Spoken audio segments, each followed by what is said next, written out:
Testing. Whoa, shit. Yeah.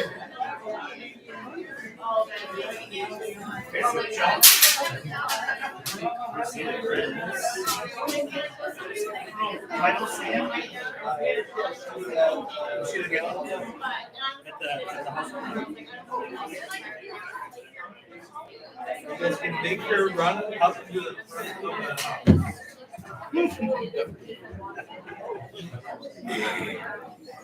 You're gonna sit in the front? Awesome. Nobody ever sits in the front. Hey, let's watch the gravity over there, okay? All right, so this is gonna be too loud and I will fix it. But for now, I don't wanna run over there again. So my name's Tony Plocido and I am your host tonight. This is Poets and Pints number 109. That's right, over 100 shows. Still going. Some quick announcements. This is bothering me. Okay. Next month we have a guest curator. Lou Hall is curating, and we have some great poets coming up. The only one I remember off the top of my head is Claire Wamenhall. Did I say that right? Yes, I think so. Anyway, and then in August we have Milkweed coming in to do a show, and they're bringing their poets. And then in September we have Bethany, who's in the back, who's putting together a show. And then in October we have Coffee House Press. So we have a lot of great shows, but none of those matter until after we get through this incredible show tonight. So the one thing that I've been forgetting to do at the top of these shows that I'm going to remember now is I used to like to do, does anybody have a poem in their phone or with them that they would like to read that is from an author that the rest of us might not know? I do. All right, come on up. Is that Anna? Yeah. Nice. It's Anna. Don't forget to say the author. Yes, I actually found this one this morning. It's by Wendell Berry. Does anybody know Wendell Berry? Oh! But I don't. Okay, I didn't either until today. So maybe I didn't do this right. Oh well. No, I said might not know. All right. And where does the title live? The Peace of Wild Things. When despair for the world grows in me, and I awake in the night at the least sound, in fear of what my life and my children's lives may be, I go and lie down, where the wood drake rests in his beauty on the water, and the great heron feeds. I come into the peace of wild things, who do not tax their lives with forethought of grief. I come into the presence of still water, and I feel above me the dayline stars waiting with their light. For a time I rest in the grace of the world, and I am free.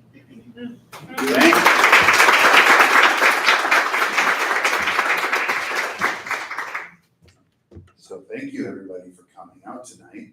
We're going to bring up our first featured poet, Paula Cisewski. I said that right? It's not spelled that way at all. So, Paula Cisewski is a poet, editor, artist, educator, and curator. Her hybrid collection, Ceremonies for No Repair, available over there, was released in February of 2024. She's also the author of The Becoming Game, forthcoming from Hanging Loose Press in 2025, Quitter from Diode Editions, it's a book prize winner, and The Threatened Everything, Ghost Fargo, which is a Night Boat Poetry Prize winner, selected by Franz Wright, upon arrival in several chapbooks. She's been awarded fellowships and residencies from organizations including the Jerome Foundation, the Minnesota State Arts Board, the Oberholtz Foundation, the Banfield Locke Center for the Arts, and probably other things that she doesn't remember. Everybody, please put your hands together for Paula Cisewski.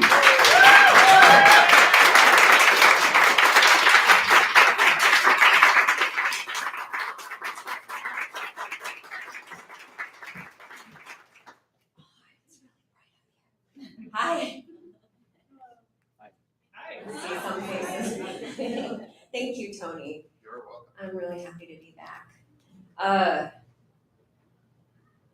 Good start. This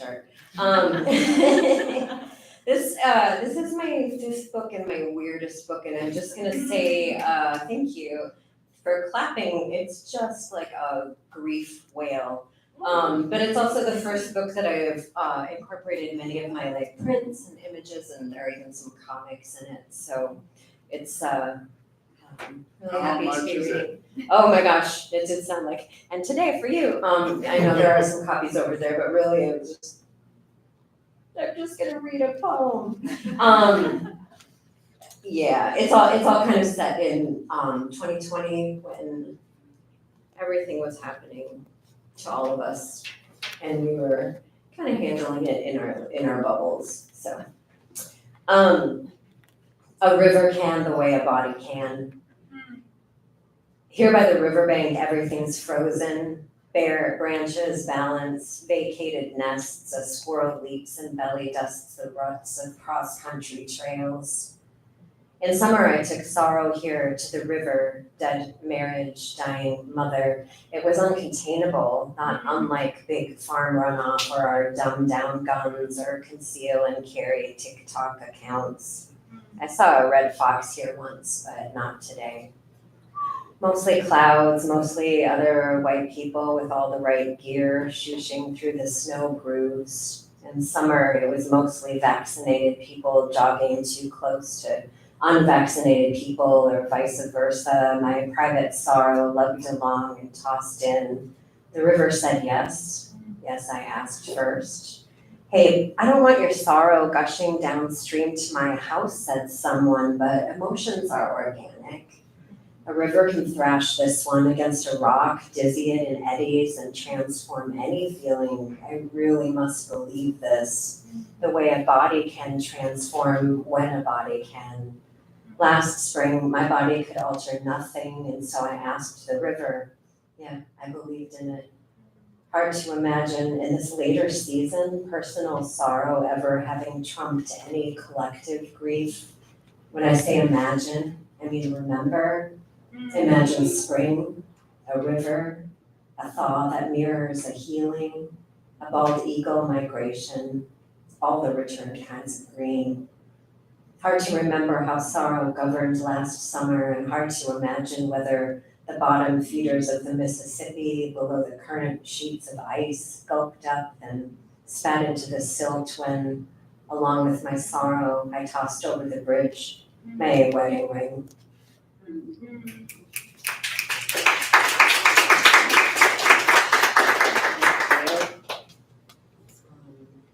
Nope. Okay. So there's a crown of crown of sonnets, which are 15 sonnets. You're all poets. And the middle of this Mother Corona is also a contrapuntal or a column poem. So I'll read the sonnets down and then that way. Mother Corona. Much like memory, yellow bud that was, sometimes I like when a person's forgotten something I've said, so I have the pleasure of saying it twice. How is your garden? She asked already early in the call. The light fades, I call my sister, say, Mom's dying tonight for sure. When I cry, my adulthood fizzles, still I want no consolation. The light fades, the world uncouples itself, not every time, not this time. In the morning, I call the hospital again. Time proved me wrong. Our mother survived another night and quarantined, suffering still. How is your garden? She asks. Suffering still. How is your garden? She asks. Again, here are lilacs, iris, the lavender yellow of a new spring. Dandelion, she called them weeds. Pink roses, red tiger lilies, daisies appeared like goldenrod for bees, milkweed for monarchs, flit around the purple coneflower balm of anise hyssop, stinging nettle, doing my best to tend abundance, then like kudzu throttling the dogwood, cabbage moths flutter hungrily and spurge, cannot be saved, everything cannot be saved or even tamed or even loved right. I don't know how anyone sleeps at night. Much like memory, yellow bud that was suffering still. How is your garden, she asks. Sometimes I like when a person's forgotten again. Here are lilacs, iris, something I've said. So I have the pleasure of the lavender, yellow of a new spring, saying it twice. How is your garden? Dandelion, dandelion, she called them weeds. She asked already early in the call, pink roses, red tiger lilies, daisies. The light fades, I call my sister, say, Mom's appeared like goldenrod for bees, milkweed for dying tonight for sure when I cry. Monarchs flit around the purple coneflower.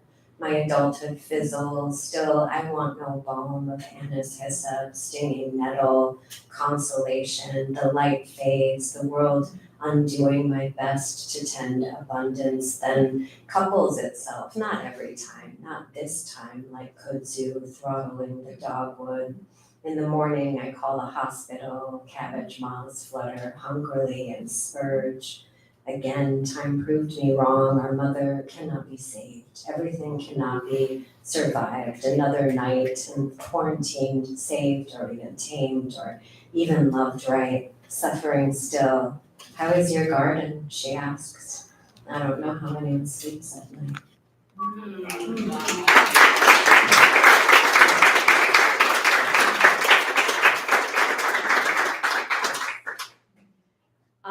There are a whole bunch of prints and then also poems that have the same title in this book, which is Ghost of Human Contact, which you were in 2020 and you know why. So, Ghost of Human Contact. What is memory? So many photos document peak moments from stories that slope low later. Time will give every story an ending. What are endings?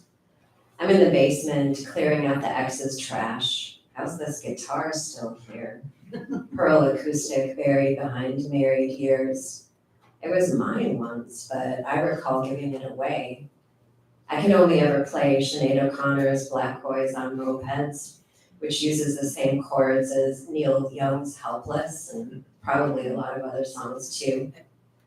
You think you're playing one song and someone tells you you're playing another. After the last bag went in the can, I didn't know what to do with the hollow sadness, so I drove to Home Depot and sat there in the lot, radio off, nebulously wanting, no shopping list. I watched the slow parade of people push carts, trying with vinyl flooring or like leaf blowers to make their homes better homes. Just because you're right doesn't mean another person's not also right. But god damn it, I know which song I used to play and it wasn't helpless. It's not that time gives stories endings. What does any become thing do but end? It's the new understanding of some particular endings. What is understanding?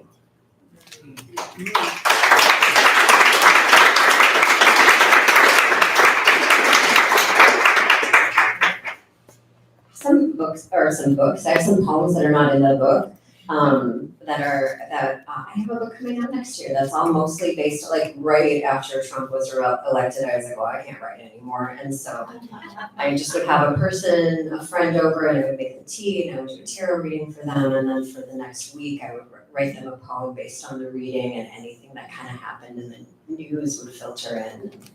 These are those, so. Late capitalism courtesy book. If Evangeline has 7 apples but 8 hangry friends who don't like math puzzles. If sometimes sowing a field feels like plastering an old house as the foundation crumbles. To what extent are feelings the future? The world isn't an overburdened lifeboat. Discuss. The old orchard lay fallow before we knew one another in a previous story, which was one of many places where we earned our educations. Home is not the only place where something is wrong with someone. Emperor and empathy are not, it turns out, etymologically linked. Emperor equals empire, a big boss who prepares us to desire his household products. Around the time the word empathy was coined, Rilke sat contemplating a panther in a cage. When he produced that poem, what was his faraway daughter doing? Something is having two truth values, which is not acceptable, says the math professor to the lost student in a cubicle in an office shared by 15 adjuncts. If I read another freshman paper about Adolf Hitler's vegetarianism and Nazis inventing the VW Beetle, I don't know if my secret prestige can protect you if Evangeline brings in a basket to her teacher 7 shiny red apples and the hungry emperor's head. At the very least, we will learn to say please and pardon me in many languages. We will remember the word for thanks at each meal.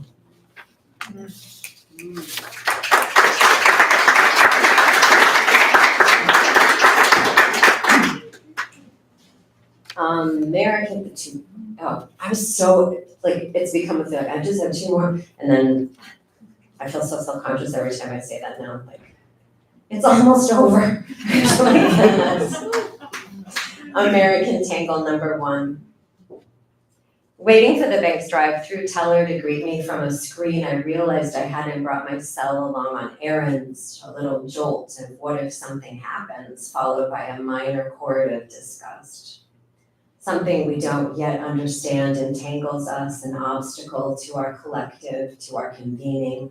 Artificial mycelium cell tower, fairy rings everywhere. Unlike in a forest, a living being feeds the roots of trees, even as it feeds on them. Sounds okay from here, above ground, dare I say, rootless, often distracted by my lack of a pocket device with which I would at best be doing what? Devising tonight's distraction or asking an app to direct my lost internal sense of some people with theirs write whole manifestos on the light rail, and does it matter? I don't know exactly where I am when I text loved ones from my device rather than bother them by leaving my voice on their device. It's such a tidy word, devised with an intent, also difficult to keep pushing out of my mind. That metal for them was mined by slaves. It's so disappointing when things are right there in the language and I live oblivious. Like recently, I had to visit a museum to learn the ground bones of buffalo strengthened colonists' bone china cups and saucers at high tea.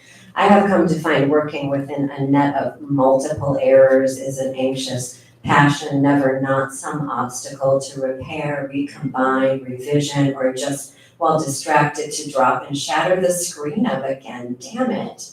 Device vines down from Old French device, and before that from Vulgar Latin divisare, in both cases meaning division or to divide.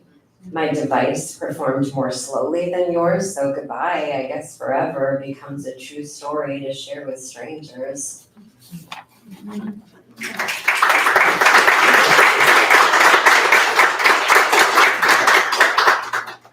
I think this is my happiest poem.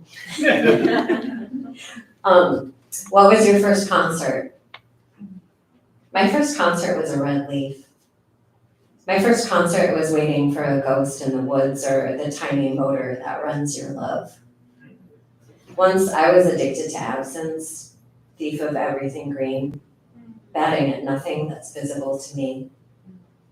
My first concert was a cricket in a matchbox, a chorus of masking and unmasking so loud you didn't have to think. Horn section swaying in shark skin. My first concert was the tree-lined sunset impression smeared on the mirror of the river and the current a goodbye underneath. A song from memory comes on the radio and time's accordion folds squeeze in or the door slams shut on the moment and everything goes white.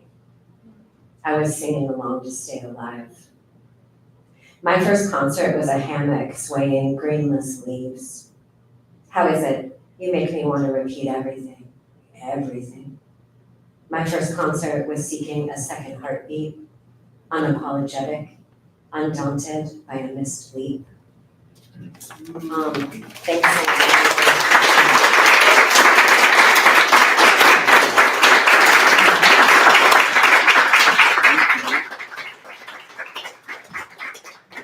Keep it going for Paula.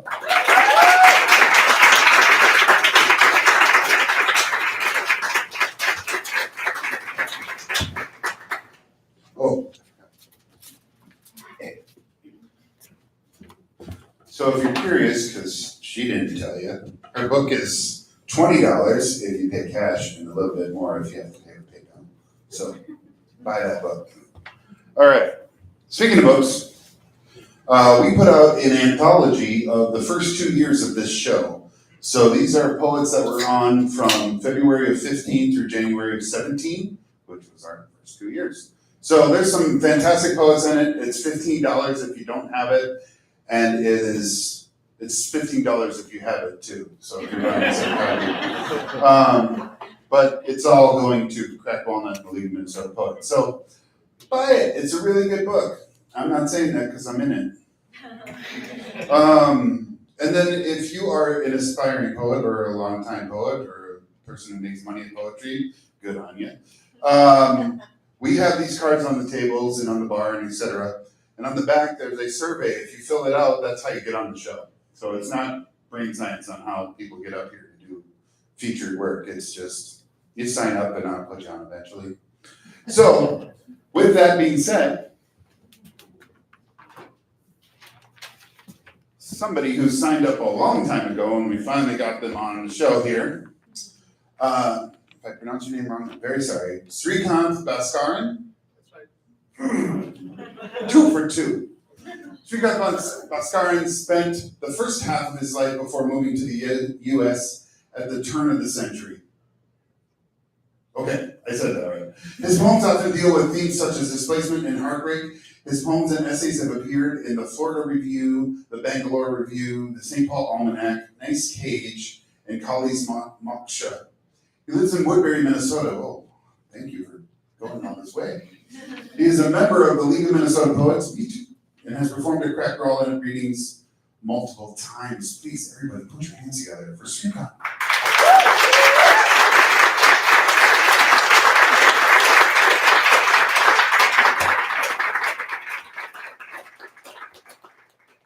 Looks like the mothership has landed. God. Good evening, Minneapolis. I'm new to the stage. I've never performed here, but what a beautiful space. Thank you to Sisyphus Brewing and also to Tony Plocido for the opportunity to read here. I hope you enjoy my work. I have 10 minutes, and Tony has said that he is going to throw a bottle of beer at me if I'm done in 10 minutes. There's not even bottles of beer. So I'm going to start a timer here for 10 minutes, just in case. I'm an immigrant to this country. I think Tony said that in the introduction. I moved here about a quarter century ago. And the stories of immigrants and displacements are of interest to me. And I want to start from there. About 8 years ago, a lot of you must have seen this particular photograph that was all over the news. Have you guys seen this picture? This photograph was taken by the Turkish journalist Nilüfer Demir, and it shows the picture of Aylan Kurdi, a Syrian refugee who drowned in his process to escape. So at that time, I had a child around the same age, and I still have him. He was 3 around the time, and I penned this poem. You can use the stand. Sure. What's this poem? It's called To My Boy Sleeping by the Sea. I have a boy just like you, dressed in red shirt and blue shorts. He could be your lost twin. He even sleeps like you, on his tummy, kissing the earth. Your lips are wet with seawater, your hair swept coarse by the breeze. You have not eaten anything today, it seems. Would you wake up, shake off the sand, and run to me? What dream are you seeing, son? Is it about the toys you left behind, friends in old neighborhoods? Or is it about the promised land that is oh so close? Were you frightened by the roaring sea last night? Did your large eyes search for me in the dark? Did the ice cold waters shock you as they took you? Yesterday, did you count the stars as we do every night? Did you have a conversation with the moon? Did you miss your favorite blanket? Did you miss me by your side? I also have a boy just like you, naughty and cheerful, so full of life, a bundle of energy. Would you like to come play with him? Get up, son, it's almost noon. Come away with us, son, to another world. Come away.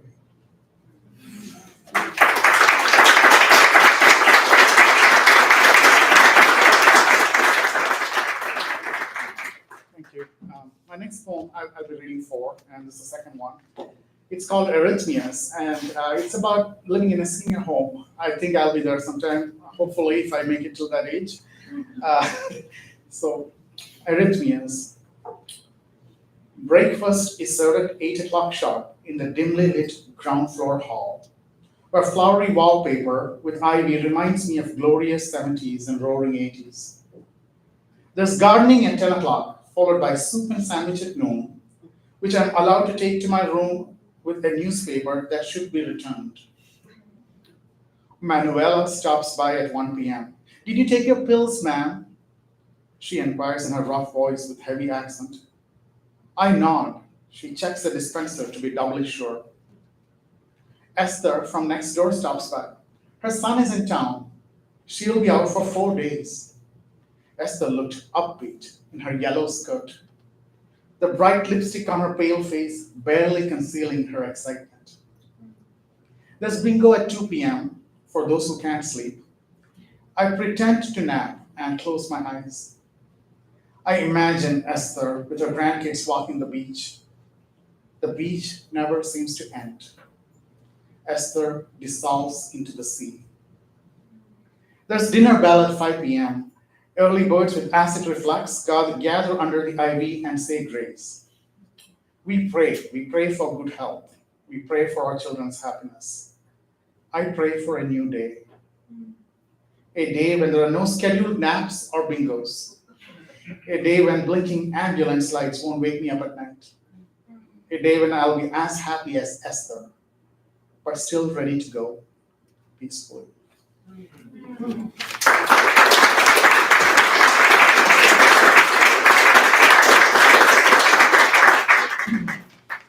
Thank you.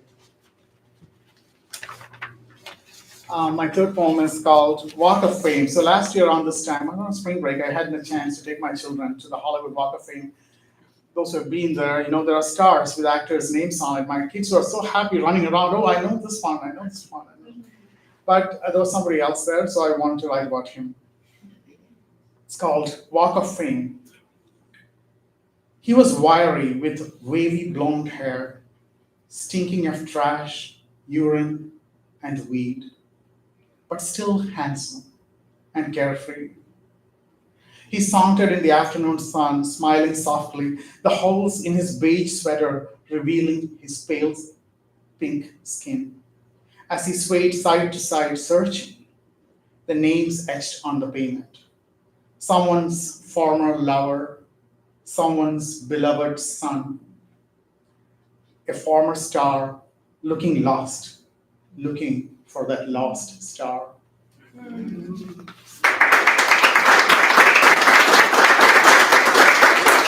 you all. You guys have been very polite, kindly clapping at everyone. This is my last poem, so I think I have 3 minutes left. So, Tony, I hope you don't fling beer bottles at me. I don't have one. So this one has a political context. Whenever there is a conflict or a dispute, there are people who get caught in the middle. When there are countries fighting for each other, or it's a domestic dispute between a husband and a wife, it's the children. Sometimes it's the object that they are coveting. That's one that's caught in the middle. Since I started with the poem of a drowning child, I thought I'll end also with a poem of drowning, and this one is called DIP, D-I-P. There was a dispute for an island in the Bay of Bengal between India and Bangladesh. And they were fighting over it for many years, but one day suddenly, it just disappeared into the ocean, putting an end to the discussion. That was so much fun, and I was so inspired by it. And I thought of writing about it, but there are some references to Puranas and Indian mythology in this, and I saw Satish somewhere, so he might get this. So I wanted to explain that in the Indian mythology of Ramayana, the lead lady, Sita, she is rejected in the end by her own husband, and then she prays for Mother Earth to swallow her, and that's where she goes. The Mother Earth opens up, and she goes into the womb of her own mother. And there's another story when there's a lot of infighting in the city of Dwarka, and that's where Lord Krishna resided. And when there's a lot of infighting, and then suddenly one day Dwarka just plunged into the ocean near Gujarat. So its remnants are still under the ocean. So it's a way of settling everything, you just drown it sinks. So this is called the dip. Hide forever, dip and drown. To sink into the depths where one came from, to put an end to all noise, bliss. I am Sita, disowned by my people and my beloved husband, driven to depths of despair, sadness, and a confusing madness, until Mother Earth opened up, its arms wide, the final solace, to sink into her own womb. I am the Dwarka, the lavish opulence, disputed, fought over, until the oceans listened to my fervent prayers and embraced me warmly, fully. No more blooming Sundari trees, no more songs from the Maina, no more bliss. Thank you all.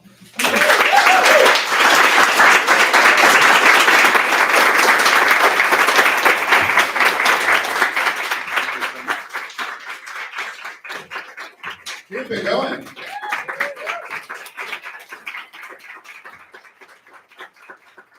Okay, so moving right on to the next poet. TaneshaNicole is a Black, queer, non-binary poet and organizer living in the Twin Cities. Hey, that's here. By way of Salt Lake City, Utah. Tanesha serves as Button Poetry's publishing operations coordinator, and they are a co-founder of Buck Slam, Minnesota, which is 1 week before this show every month. So go to it. TaneshaNicole has represented venues in national competitions such as Kelsey, IWPS, WOWPS, and most recently NPS, where they placed 4th overall with their team. Their work has appeared in Button Poetry, Right About Now, TEDx, and more. In their spare time, they can be found watching Grey's Anatomy with their spouse, Emmy, and cuddling their beloved cats, Espresso and Smudge. Everybody, please put your hands together for TaneshaNicole.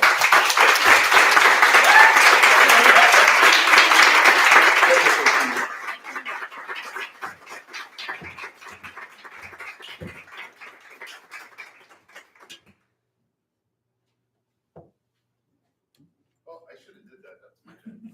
It's okay. You do that stuff. We got that. I'm really excited to be here. Thank you so very much for having me. I was originally supposed to be on this stage earlier this year. However, due to being diagnosed with congestive heart failure about a week before the show, was not on the stage. And I'm very, very grateful to be on it right now.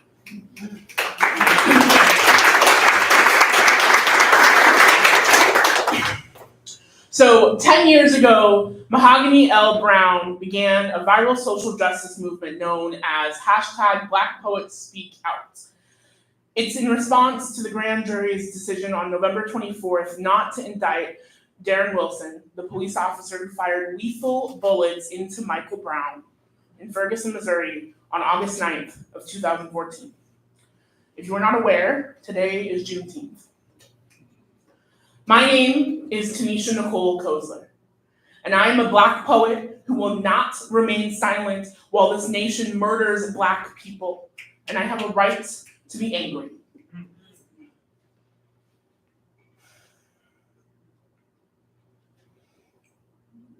I can hear my people crying, I can't breathe. Now I'm in the struggle and I can't leave. Calling out the violence of the the racist police. We ain't gonna stop till our people are free. We ain't gonna stop till our people are free. This newfound mantra is all we have left to hold on to as we march in protest to bring the walls of injustice down. But I'm tired of marching. Tired of marching for something that should have been ours at birth. I am so tired of being told to quit pulling the race card. Because I am light-skinned, I am told my future is bright. I'm tired of being told the reason I can't see this future they speak of is because I can't let go of the past. The letting go of the past means letting go of December 1st, 1955. Rosa Parks refuses to give up her seat when instructed by a Montgomery bus driver beginning a 381-day boycott. September 1957, 9 Black students enter an all-white high school in Little Rock, Arkansas. February 1st, 1960. The Greensboro sit-in movement begins. July 2nd, 1964, the first Civil Rights Act is enacted. April 4th, 1968, Martin Luther King is assassinated. 7 days later, on April 11th, 1968, the second Civil Rights Act is passed. Letting go of the past means letting go of our progress. Without that progress, I wouldn't be standing here today, but this progress isn't enough. Fast forward to the summer of 1991. My parents are featured on a news segment about interracial dating when the interviewer blatantly asks my father, "So, what's it like to date a white woman?" To which my father responds, "I'm not dating a white woman, I'm dating a woman I love who happens to be white." Lagoon, 2001. My sisters and I are screaming for our mom, but the ride operator won't let us go to her until my father comes from the other side of the park to verify that she is not trying to kidnap us. It is 2014. That's when I wrote this. And I am still hyper aware of how quickly my hand moves to pocket for wallets. I am sure never to carry bills over 20 on me because I'm reminded of the time when I went to the Walmart up the street from my house, handed the cashier the 50 that I had only for her to check it 3 times, have a fellow associate check it twice before accepting it and giving me my change. I'm tired of having to take precautions to ensure that I don't end up as another headline in the news or a hashtag on Twitter. I am so goddamn tired of fighting for this basic human experience. I'm tired of marching and feeling like we never move forward, but the march will go on. Because we ain't gonna stop till our people are free, no. We ain't gonna stop till our people are free. I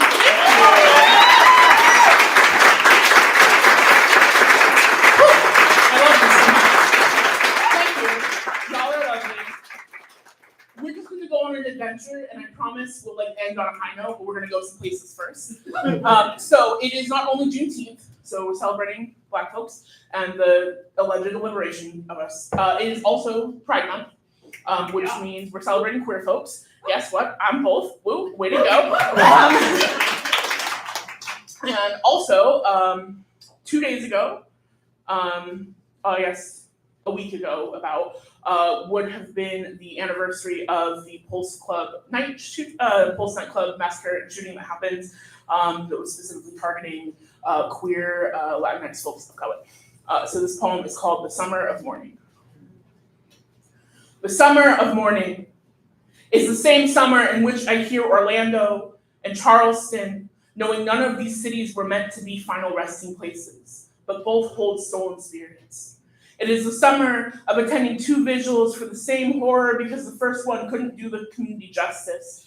It is the summer of unrest, the summer of another media erasure, of dancing around the words hate crime. There is something so bitter about leaving a vigil 3 days after the tragedy we'll call Pulse, in which you are full of something other than your own grief, only to wake the next morning to the anniversary of another mass shooting, another reminder of my own mortality. And is it not ironic that the day after the day we call tomorrow is one of celebration, of Black independence, though this community has been struck with more violence than peace since being liberated? or how I wish to hold those I love close, but realize we are safer across state lines than congregated in a space made sacred by our very existence. My partner at the time confesses she told me she liked me after realizing by the time she thought it to be the right time, it could be too late. Because I am both Black and queer. She tells me she realizes how each gathering for healing could so quickly become a wake in which we scream their names and hope someone would say ours, even if it is just to hear their own voice should any of us make it out alive. Yet last night I felt so alive. Taking the risk of dancing in the open with other bodies and skin that looked like mine, this radical form of healing. Reclaiming the spaces they want to destroy. How in those moments, we forget about the hurt in our bones and could only exist in that which we make holy.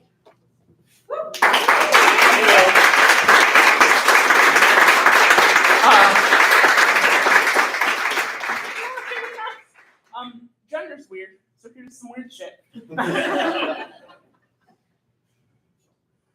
My body wants to kill me before another set of hands can. Who wouldn't want a death so clean? There's no evidence short of Black girl, even though I'm neither girl or not girl. I will always be Black, will always be angry, sassy, ma'am, always my father's daughter, never his son or child, with no marker other than loved. Just some combination of everything and nothing, and all that's in between. The in-between of me is crimsoning myself into the only gender I've ever been taught to perform. And do I not play the part so well? All dress and makeup, all hot-tempered skillet and oil popping, all silent suffering and blood, because aren't I always torn in half? Trying to kaleidoscope my girl and boy into the most beautifully blended version of myself or the person I want to be. I call myself they, but my body chronically proves me she. In bloodshed, the last 28 days too many, undeniable proof. I am the Black girl they all said I'd be. Even if my body does not do woman right, produces testosterone but does not produce egg, only clots of what's left of she, shedding every part of myself until my uterus is empty. No silver lining of child, just cysts for ovaries will burst and I will bleed out all the expectations of mother, one drop at a time. Watch as I birth myself into a body that is not contained in binaries. It's not bound to the expectations of anatomy.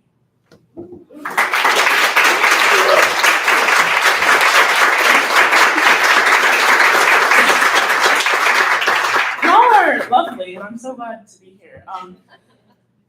This one doesn't have a title, but I wrote it in a workshop that Bill Moran was leading, and Bill Moran's a phenomenal poet, if you don't know who he is. You ever want to leave your body? Not in the death way, just like, I don't like it here, things are a little too cramped, moving would be nice kind of way. Imagine me, in a body that wasn't this one, not proof of every time I've been under construction. Like, what would it be to be somewhere that wasn't always being damaged just to try and fix something that's not exactly broken? And I don't know when I started looking in the mirror, not seeing my own reflection, but instead myself amongst the shards of glass and shatter, or when I realized a mirror can show you what's on the inside. And I wondered if that would mean I could somehow beat the oxygen to my blood and see it all blue and bursting, and how is it that I am always wanting to implode? Silent suicides are just as violent. All the proof is on the interior, but it can be gutted before a new tenant moves in, though I'm not sure if depression was ever really evicted or if I want to leave because I need somewhere I can breathe, and that's the whole reason I want to leave my body, because of how much I've weighed it down with everything I'm supposed to hate about it. And I mean, it's not that I hate myself, just that I would rather drink a different shade of paint than look at the same fucking walls all day. But that's not the point, you know?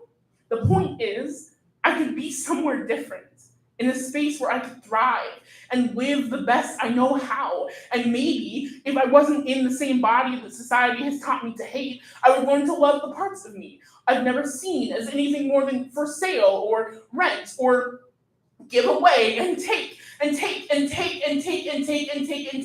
my soul and put it into another body and see if that's the answer. Like moving will do the work of therapy, and I can pretend to be happier here in a body that everyone else likes, even if it means I have to become the contractor and create the holes myself. All bloodied body, imperfect interior, call it accented, call it the new home.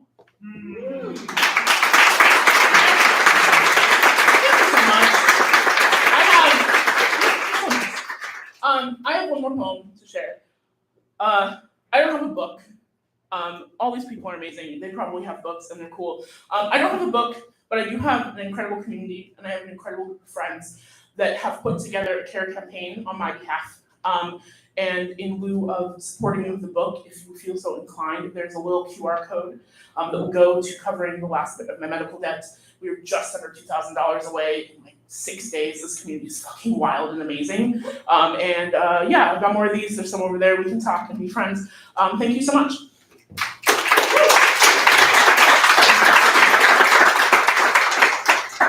This poem is called On Healing, for real this time, after Lyd Havens and Bill Moran. Bless every place I have learned to reinvent the ways I love myself.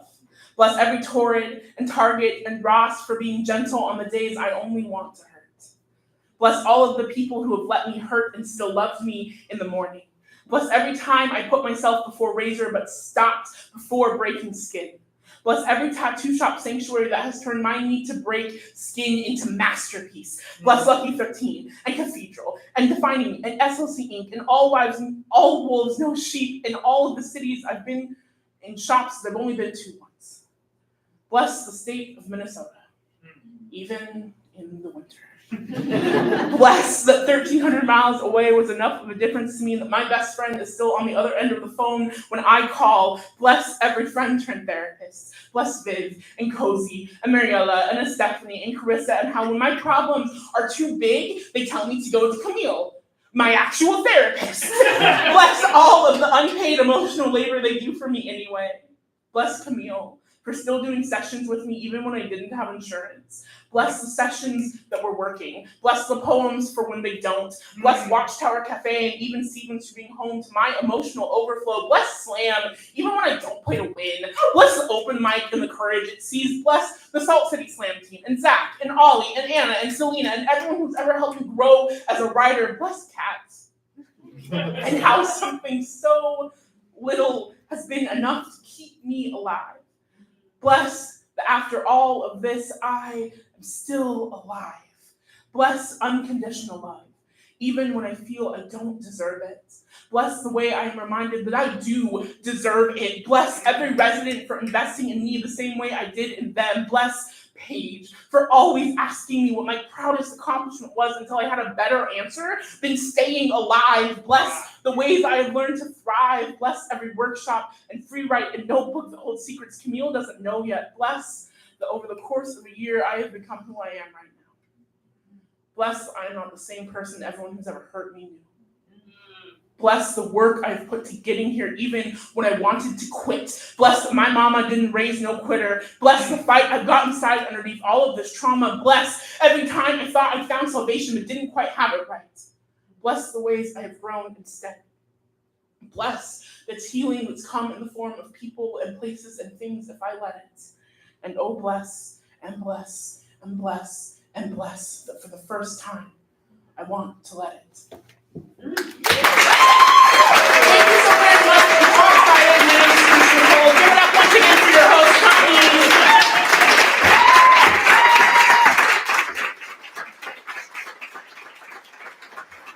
Keep it going for Tanesha.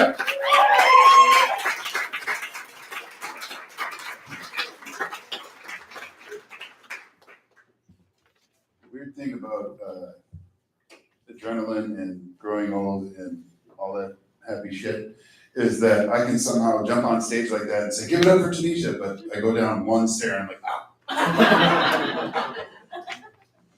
Okay. So our final feature for the day came here all the way from Des Moines, Iowa today. So make sure you buy shit because they gotta put gas in the car. Okay. Because they're not gonna say that to you, so I'm gonna say it to you. All right. Kelsey Bigelow is a poet and a speaker based in Des Moines. I just said that.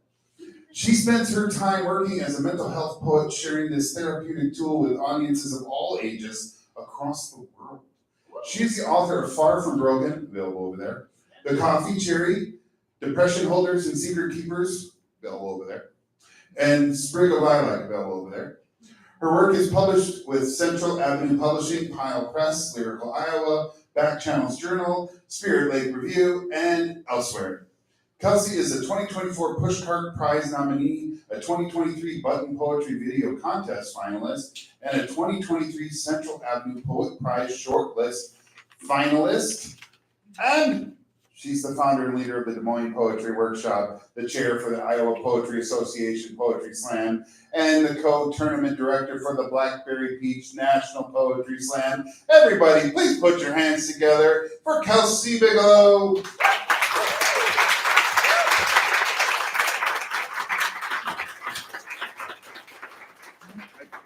I got it. I do it all the time too. No, that other one. Other one? Okay, see, everyone. I see it. With this one. I'm real short. Scooch that back. Hi. Hi. My name's Kelsey. Hi. I'm 5'3", a mediocre yogi, and I've only met one person paler than me. All of that rhymed, and it was only 3/4 intentional. I live with dissociation and CPTSD, so I often hide behind weighted blankets and freeform poetry. I like driving without a destination and meeting new dogs, though I prefer cats in my home. I think this is because my childhood was nomadic with a bark that wouldn't quit. I will share more on the mic than my family would like, but helping others feel understood is what brought me to the stage. I like my coffee black and my bookshelves full. I'm oddly good at eating sloppy joes without being sloppy, probably from training myself to keep my messes hidden. I don't know a lot, but I know every line to Gilmore Girls, and that I have survived 100% of my worst days. I know that poetry is my ultimate metaphor as I choose which lines to break, which rhymes to make while I write my life into its own rhythm. Because I was a young girl in Chucks, fighting sandpaper days and turning scrapes into poetry. And I know that all of this has made me who I am here tonight. A young woman building marble years, a poetry career, and still wearing Chucks.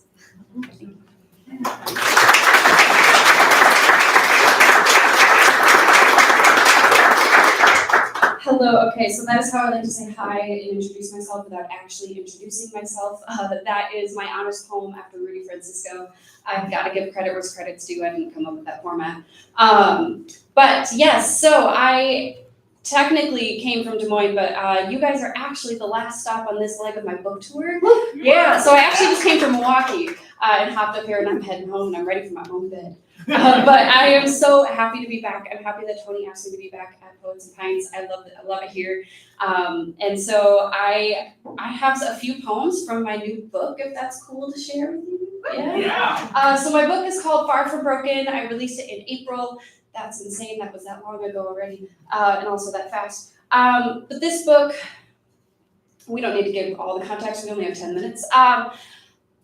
Basically unpacks my childhood. I grew up around a lot of abuse and neglect and addiction, and I was the peacekeeper in the family, which meant I didn't talk to anybody about how I was feeling.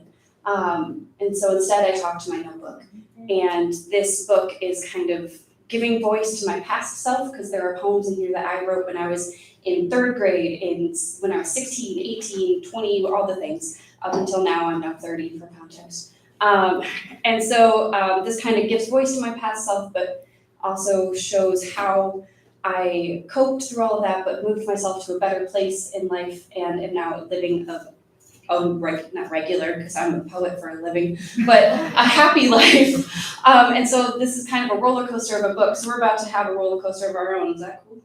Yeah. So this next, we're going to dive right in with one that is heavy. So this poem has become very cathartic for me to share. It is the first poem that really I had started allowing myself to express anger, because in society, especially as women, we are taught anger is not a safe feeling, it's not something we're allowed to express. And in the environment I grew up in, anger was often violent. And so I was scared of it until I learned there are healthy, safe ways to express anger. And for me, poetry is one of them. And so it's cathartic for me, but it's also me giving you permission to find your safe way to express anger. It's part of being human. So this is called Kind of Like Lidocaine.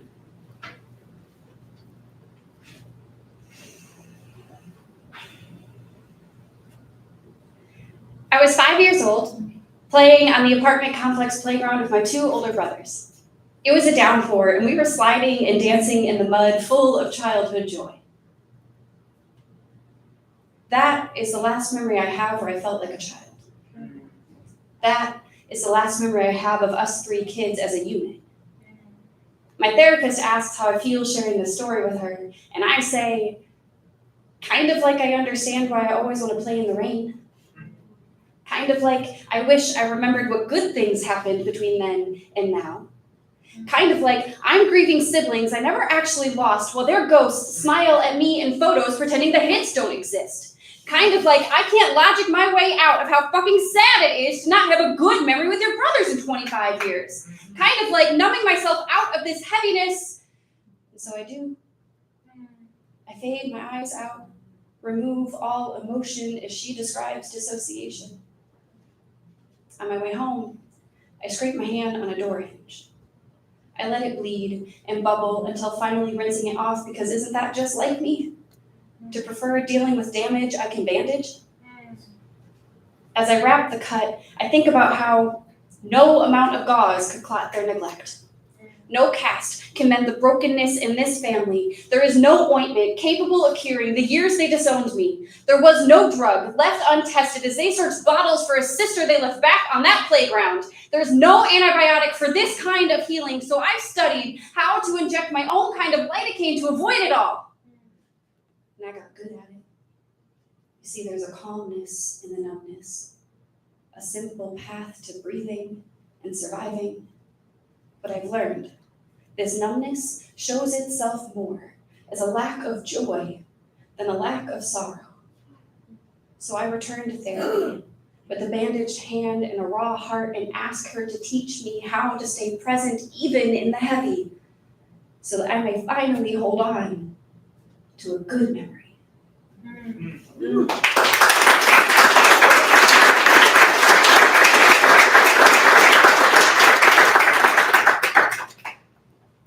All right. I am changing my set in the moment because that's what I do often. While I figure out, I don't know how long I've been here. I got 2 shorter ones and then 1 longer one, so that's what I'll do. But I want you to know I wrote on the back of my sticker so I remember to tell you guys that I have merch for sale. So yes, I have Far From Broken over there. It is $20. I have my first book, Sprig of Lilac, over there as well. This book is dedicated to the grieving process. I released it after my mom had passed away. It's kind of the first couple years of processing that grief. That is $10. I also have a spoken word album and these stickers. Please take these. I just am ready to get rid of them. I have so many I've had for years, you guys. So you buy one, you get 2. But I take all the things: cash card, Venmo, Cash App, PayPal, check if you want, all the things. Because this is my full-time job, so help me go home with gas. Thanks, Tony. You're welcome. All right, I've got two shorter ones here for you. So I'm what I call a hybrid poet. I started as a page poet, so the form poems, holy cow, that was beautiful. I wish.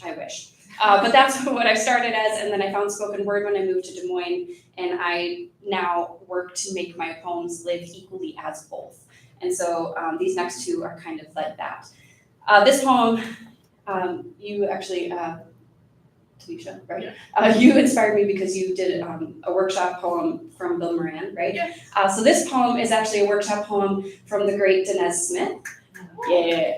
It was a great one. Oof, we're going to go back in time and deal with trauma because that's what Danez does with us. So that's all the context I'm going to give you. This is called I Go Back to November 15th, 2014. My past self leaves the ICU and my current self appears. Not quite a ghost, more like a thought. I hear my brother talk of leaving Mama's bedside. I want to tell him to stay. He will regret everything he is about to do. I want to say, please, help her brush her hair, paint her nails, sing with her, sit with her, do everything you said I wouldn't have to worry about if I left to go get some sleep. But I see him stand up. I want to push him back down, take his keys from the table, drug money from his pocket, tell him she won't be here tomorrow. Tell him he will ruin the next 10 years of his life. Tell him of the cells he will see, the children he will neglect, the hearts he will numb, the family wall he will be removed from. Tell him he will lose me as a sister in about 2 days and he'll never truly reconnect with our brother. But I don't. See, I want the path I take more than I want a better one for him. I see him step to the table and I move his keys closer to his hand and let him fuck it all up.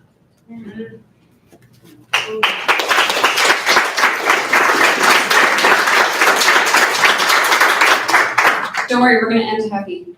You know, I don't love leaving everybody just depressed the whole time. That's my life. I don't need you to feel that too. That was really sad. I wish my therapist would still give me sessions without insurance. That'd be great. Okay, I got a short one here, and then I'll close out with my happy piece. So part of my story is that the way I left home was lovely and dramatic. That's what poets do. Dramatic. Yeah, that's all the context I can do. What they don't tell you about running away. There will be no plan, no intention to leave, it'll just happen. The silence will break and so will you. There will be no montage, no soundtrack to your packing, no side character helping you leave, no end credits signaling a happy ending. There will be no mirror waiting for you, no dresser, no bed, just a pull-out couch and sheets hanging from rafters creating a room in your friend's grandma's basement. There will be no contact for 2 weeks. You will not know if they notice the empty floor or if they wonder where your van has been sleeping. There will be a lunch at a Burger King, and this will be the scene you remember the most, because there will be no relief in your father's eyes when he asks you to come home. But there will be peace in yours, because there will be no returning.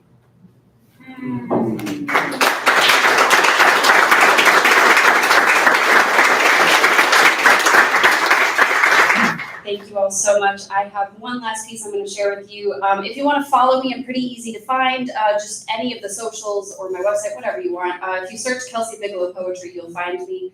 Otherwise, you have to remember my handle, which is KelKB Poetry. I didn't make it easy for you. But I have cards back there if you want to come find me too. But I would love to connect. And this last poem is one that kind of deals with how disorienting it is to finally exit survival mode. And you have a roadmap for your whole life when you're just trying to not die every day and not anger someone. That's pretty easy. You know how to do that. But when you get to a good spot, you're like, what? I can just do what I want? I don't know what I want. What does that mean? Okay, so that's this poem. This is when the map is no longer highlighted in survival. What do I do after surviving a crosswalk I spent 29 years building as I crossed? After the snow has settled, the traffic has calmed, and the sun has waved me across the street, what do I do with these painted hands? They never learned how to hold, just to fold my feelings into my pocket as I helped others across. These concrete feet haven't learned how to beat their crust off, just to fight off the weight of each year. What do I do when the construction is complete? How do I step on an unfamiliar sidewalk instead of sticking around to sit in my handiwork for a while? To admire the elbow grease I pushed for, to allow myself a release into the life I fought for. How do I walk on? How do I know which road to follow when the map is no longer highlighted in survival? I'm learning. They call this a revival. And it's my turn to create the paths I discover. I'm no longer taking cover or being pulled into the cracks, and I'm learning the hard hat I crafted from my own back never actually fit me, just enough to look protected. I'm learning to remove it, Let my head breathe sky again, let my hair feel breeze again. I'm learning to let my feelings unfold, especially the good ones. I'm told their names are relieved, peaceful, fulfilled, alive. I'm learning these feelings will live longer outside of my pocket. I'm learning my crosswalk meant I built a curbside safe enough to take my first step as I begin building a sidewalk all my own. One that can hold the weight of the heavy and the hopeful. Thank you so much.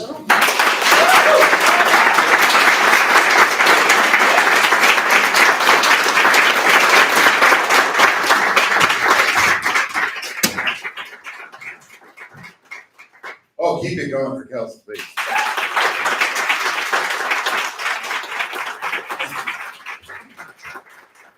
Okay. So, we're gonna go to break here, and we're gonna try to keep it a short-ish break because we have a lot of people on the open mic list. Just a reminder for those of you who signed up for the open mic list, it will be one poem, 2 minutes or less. So just keep that in mind when you're looking through your poetry Rolodex.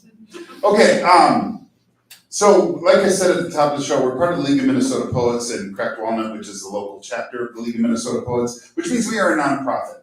So we pass around a hat to see, try to get donations because that helps keep the show going. If you don't have cash, that is fine. One, you're not required to donate. And two, there is tents on the tables that have a QR code, which you can donate via PayPal too. So if you don't have cash, it's fine. Just, do what you can. If you can do anything, it's fine. And so we're gonna come back in 5 or 10 minutes-ish, and then we're gonna try to hammer through these open mics before we have to be out of here at 9. The other thing is I'm gonna get some tubs to put onto the bar, so bring your empties to the bar too. Okay, so enjoy yourselves.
Hello.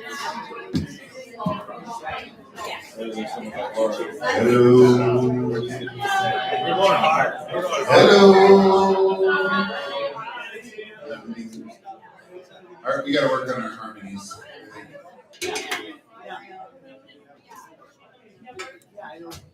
I hate to tell you what to do, but we don't have a lot of time, and I want to get to these open mic folk. So, without further ado, as weirdos would say, why don't we have Tanesha give me a number 1 through 11?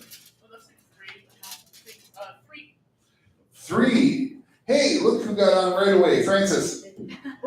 Yeah!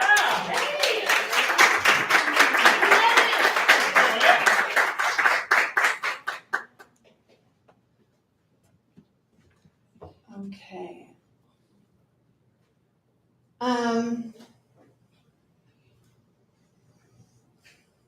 Okay.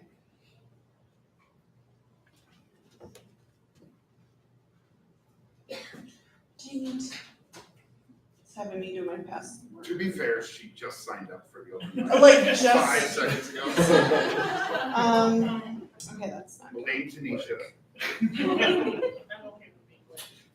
Okay, so it's not letting me log in my Word, so I'm just gonna read something I wrote yesterday. It's not a poem, but it's just kind of about love and where I'm at right now. So, Anything in 2 minutes. all right.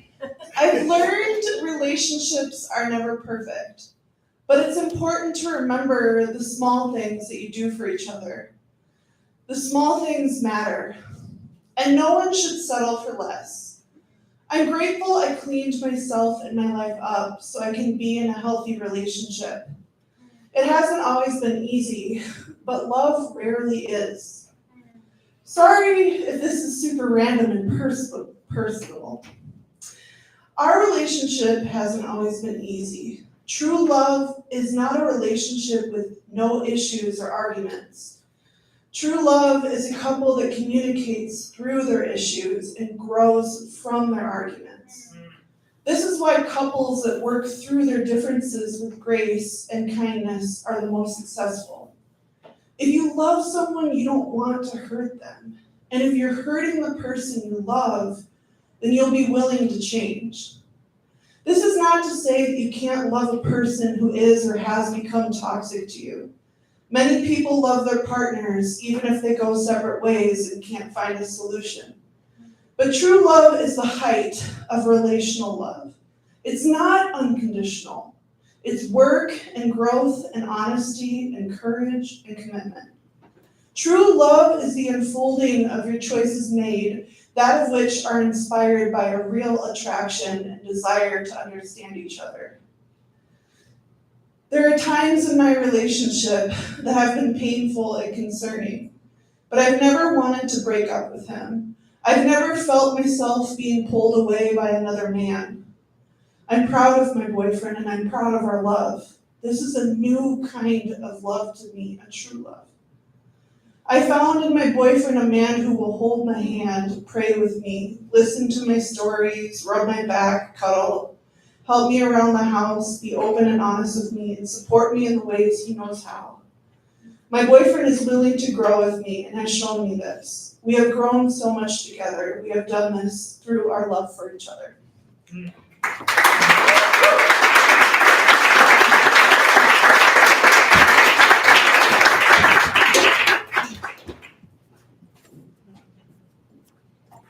Allie, give me number 1 through 10. 8. 8. Bethany.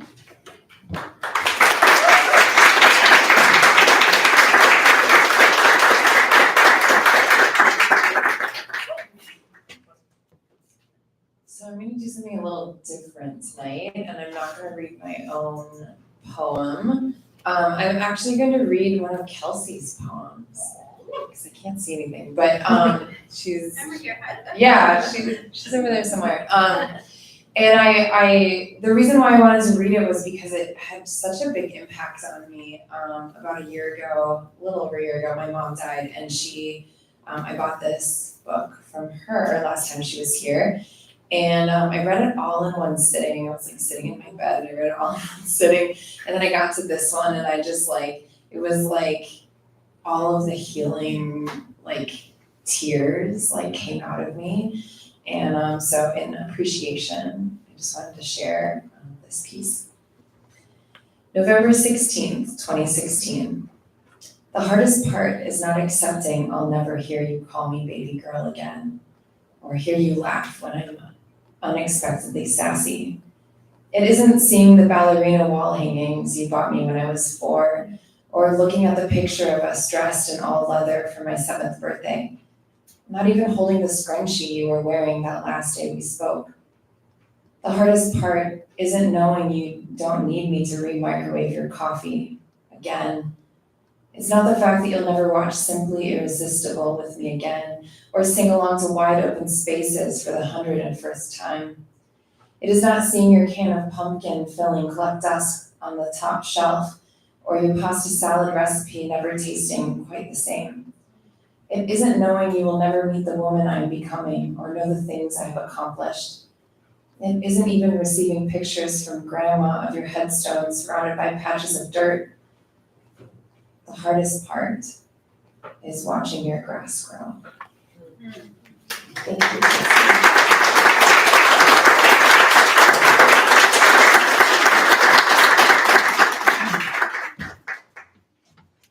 All right. Mom, give me a number 1 through 9.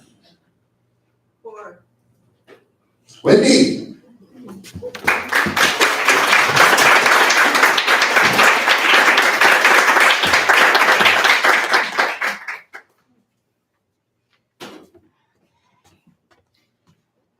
I also wear the hat of the manager of the St. Paul Almanac, which is now open for submission. So I just want to give that information to you. Please submit. Deep bow to all the poets that read tonight. That was really moving and awesome. This poem is inspired from a poem by Marie Howe called What the Living Do, and this is just a line from it. Johnny, the kitchen sink has been clogged for days. Some utensil probably fell down there. Forgiveness. Johnny, I don't know you, but I know Marie Howe, or at least some of her poetry. Maybe from where you are, you might have a perspective on the current crisis in the world. I understand, Johnny. It might be difficult to untangle which crisis, you might ask. Can you be more specific? I hear your voice, a tintination of bells, a bellowing of horns, a roar in a storm, a still small voice. I'm holding myself together with silk ribbons of choices made long ago, stained with sweat and regret of leaving and not going back as I had promised. Holy land, holy stones, holy river, holy grotto, holy hillside, holy orchard, holy relics, holy tombstones, holy oil and wine, holy challah, holy pita, holy hummus, always the hummus and the olives. They say that 30,000 have been killed in Gaza. There's weeping and wailing in the Holy Land, and it is spreading across the sea, across the sky, sharp as a blade, carving us into division and rage. Johnny, tell me from the place you are, which I hope is heavenly, even if I don't exactly believe in heaven above, having invested my soul in yearning to find heaven on earth. Do you see any way out of here but fight until death? Can you see something that is arranging itself into a story we will be able to tell with a sigh of relief that all ends in peace after all? The Holy One has not abandoned us, not abandoned me, here on my knees with a poem in my hand that is a prayer and a pardon, even if I can't, at least not yet.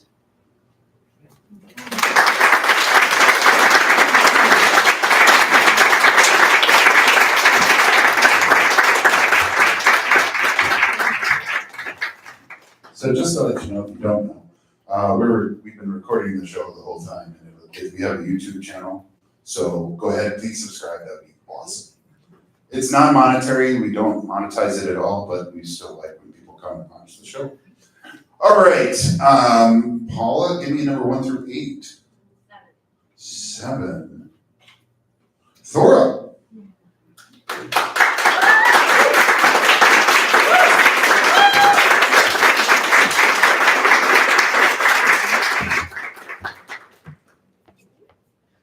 All right. Hey there. Yeah, I'm Thora. I use she, her pronouns. I'm a poet who recently moved to Minneapolis from Des Moines. Check out Kelsey's stuff, it's really good. Another plug. I tend to do like a lot of kind of, I don't know, weird nature poems or whatever. So this is on freshwater eels that go from the ocean to rivers and lakes and then back into the ocean. It's titled Catadromous Eels. Refusing to be pinned down, ropes of genderless flesh, some primitive ancestor of snakes, you said, some base, primal fish that must be lower than the rest. You're caught up in me, entangled in the ambiguity of how I live. Slimy, amorphous, I slither across rivers and lakes like any fish, except you can't figure me out. What my sex is, how I reproduce, where I spawn and die.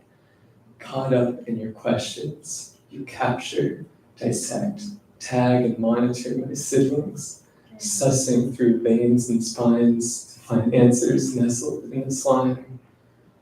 I don't think you'll ever understand with how tied you are to the land. As the waves pass over me, I transform. The waters course through my gills and activate something within. I transition from the ambiguity of the land and rivers into the cold chaos below the Sargasso. Now, far from any coast, you can see everything. What gender I am, the generations of my families and friends, all of us entangled together, far below the lights, eagles from Europe and America, all in a writhing mass. My life starts here, every single detail you want to classify and research is open for anyone to see. You only have to find me, a small thread of a body slinking across the Atlantic. Thank you.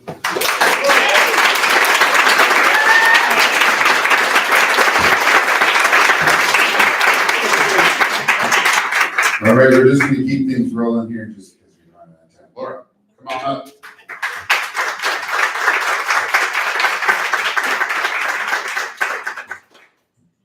Hello. Hi. I'm going to read a poem from my second collection, which is under the working title Good Catholic Boy, or Get Me to a Nunnery. Yes. If you know, you know. Okay. It's called Foxhole Conversion. A neophobic frog boils in a bovine nerve tonic. Sorry, I'm going to restart. Foxhole Conversion. A neophobic frog boils alive, or to death, in a bovine nerve tonic. Most people forever act against their own interest, as if doubt was not another organic compound, a side effect of human vitalism. Have you ever seen an ostrich bury his head in a lion's litter box? Did you ever sit graveside and peel a clementine in one long piece? Have you ever seen the galaxies behind clamped eyes, yanked your naked feet from a dark room? Have you ever disappeared from a life you cannot love yourself enough to want? Then you have seen a world without God.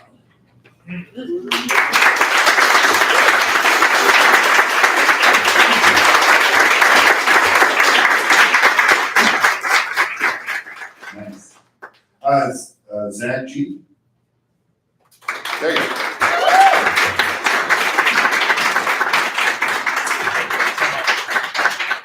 will miss you, but I'm sure. Thank you. Thanks everybody for coming. Along with Tanisha, I'm one of the folks who works on Buck Slam. We are a poetry slam second Wednesday of every month. So the Wednesday before this one, come to Moon Palace. It's on July 10th. Anyways, this is a poem. And all you need to know about this poem is that I was raised in North Carolina.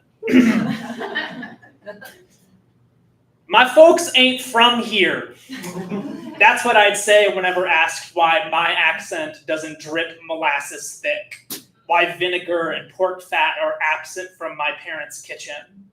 I never asked them why my accent isn't like theirs either. We're all transplants, all absent from our parents' kitchens and mother tongues. I played Southern once, like them, but either we all translate the synagogue song or America severs our mother tongues. I played Southern one summer, spit bluegrass, wished I could forget the synagogue songs. America never was. It's a myth.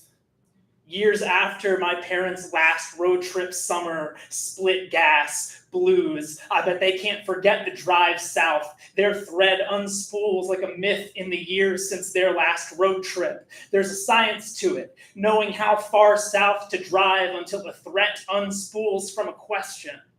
Are you from New York? Are you a Jew? There's a silence to it, not knowing which history will silhouette the evening. Once more, the question, are you a Jew? Are you from New York? Yes, see how we speak, how we sit in history's silhouette. This evening, one more promised land lies through its teeth, and I see how it speaks, how it spits, how we don't belong, yet everywhere we've lived, a promised land lies. Through its teeth, a shrill voice that sounds of home. What can I say? I don't belong anywhere I've ever lived, in Minnesota or California. Vinegar and pork fat from Brooklyn and Russia and the countries before. But my folks aren't from here. That's what I'd say. Thank you.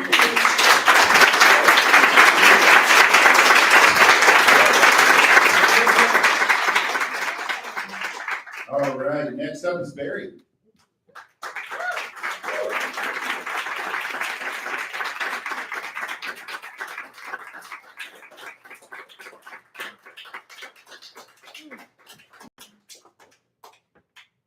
It is bright up here.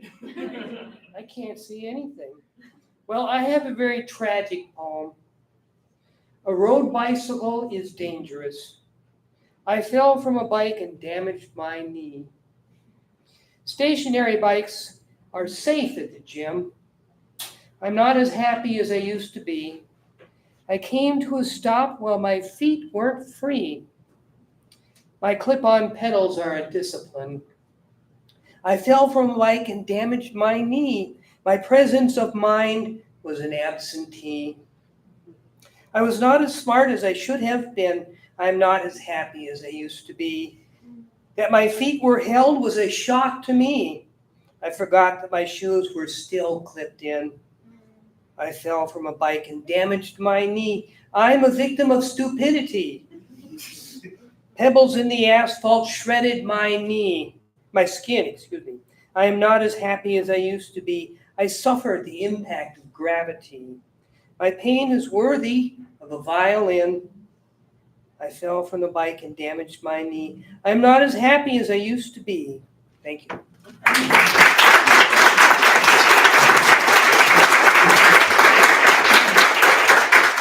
All right, next up we have Rye Edwards.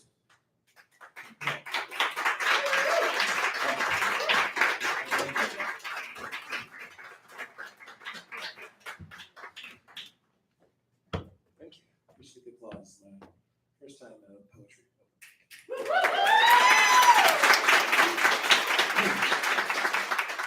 You complete me. When a woman loves a man, you can see it in her grasp. She clutches his arm like an expensive purse, just loose enough to let him move so he can be seen. You can see her pride hiding subtly in the corner of her mouth, while she waits with eagerness in her eyes, scanning to see who will notice. I can almost feel her heart beating, full to bursting with answers she's super poised to tell. and she may soon explode unless another woman asks her, full of desire, where did you find that?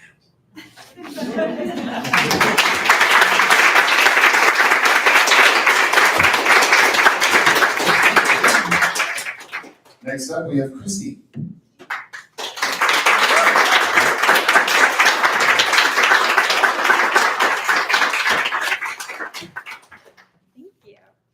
I'm reading this from Don't Kiss the Messenger, which is my next book that will be coming out. If you have any interest in it, give me your email address and I can add you to the list. Or you can come tomorrow and hear me read some more of it at the Blank Verse reading at Northtown Library. This is called Safe Here. Sometimes there is a hanger right there with an invitation to hang something on it, like a question ready to be dressed up in the glory of a well-chosen response. I have a hard time choosing what to wear, speak, do, fumbling like an airplane missing the landing, somehow, by offhand miracle, failing to be the disaster so nearly promised. You look me in the eyes and the wild words are tamed. They fly over your left shoulder to hide in the hole behind your head. You'll take them out later to chew on, and you'll spit out the gristle, feathers and all.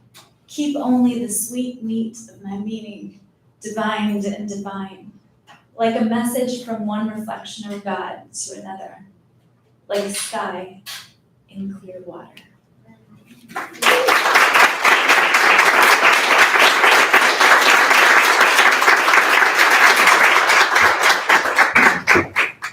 Next we have up is Jordan.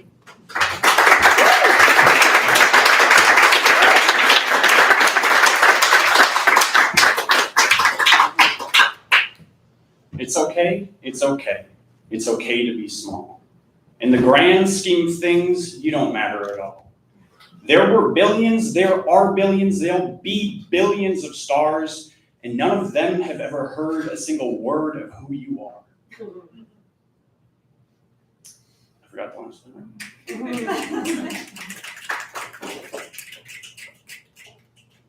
So climb your mountains and your molehills. When you stand, you're still tall.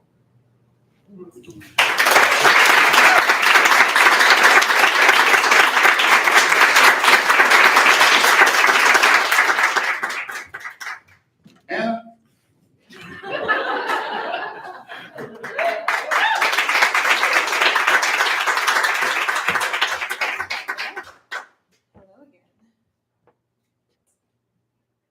In this universe, every creature, every plant, and every element plays a part.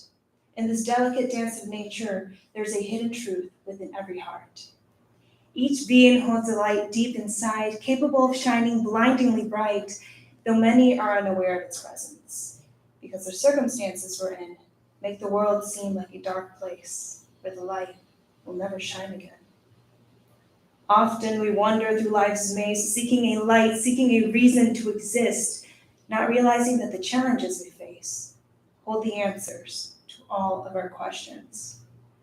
As stars weave light into outer space, it reflects and spreads on Earth.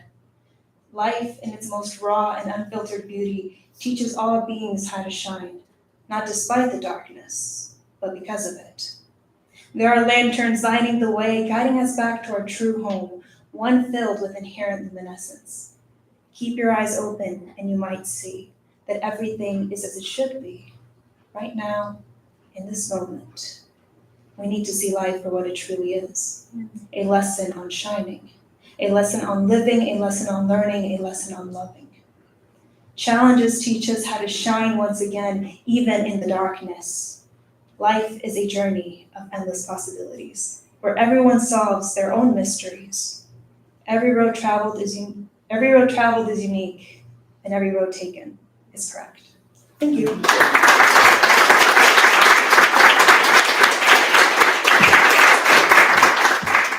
All right, I'm gonna do one from a poet you might not know because I found it way later. Okay. I don't like microphones. This is Letter to the Past After Long Silence by Sarah Murphy. Don't be alarmed. I come unarmed, or at least undrawn. No claws, no bombs, no mobs, I promise. Odd how I've forgotten this soft fog clogging my brain. Gone the long rain of hate, the tight rain of terror. Gone the arid air laced with mace. I'd wager you wish to live in peace, to wake at night to silence. No guns, no thunder, flame and plunder, just a cadence of rain. Each drop a racing failure's stale taste, and I bet my name dismays you greatly. So let me state my case. To be plain, I miss you. I know that's inane, your stagey ways, your fainting, the shameless parlor games. Tell me, are shards still shaken into your eyes? Your hair as dark as starlings? Are you still arch, charming, artful, on guard, ardent, jarring, sparring with the stars? Tell me, how does your garden grow? You know, it wasn't all hell. Swelter, swelling, trembling, the shells pelting our tents. Welter, wreckage, the stench of fly-specked flesh. Hey, some nights the sky held only bells. The dells welled with light, my head bent to the fire where you knelt, deftly dealt the deck, fortune-telling, sending velvet spells. Do I digress? I guess. I meant to say a blessing, to pay a debt, but my tongue is heavy as felt. Listen, I'm climbing memory's slippery rungs. Listen, my hands are cold. Oh, I know it's over. Still you fill my lungs with summer. The town was one tunnel of green, and I was still a girl twirling in the trees. My body softened by August. My heart. I sit on the porch, swing and whistle, but stillness still stings. Love. I loved your stories, among all other things.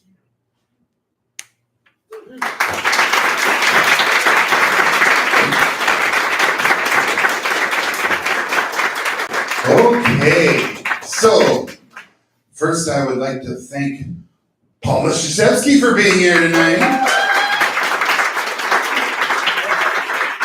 Sreekanth Bhaskaran, I'll get it right. TaneshaNicole, and Kelsey Bigelow. Thank you, everybody. This was Poets and Pints number 109. Next month, we are here on the third Wednesday, as we are always here on the third Wednesday. The upcoming exception to that, though, is in February, when it will be our 10th anniversary, and we're going to have a Saturday night show right here. So that'll be the Saturday before the Valentine's Day, so I think it's the 8th, but you'll have time to plan for that. But anyway, thank you for coming tonight. Please do me a favor.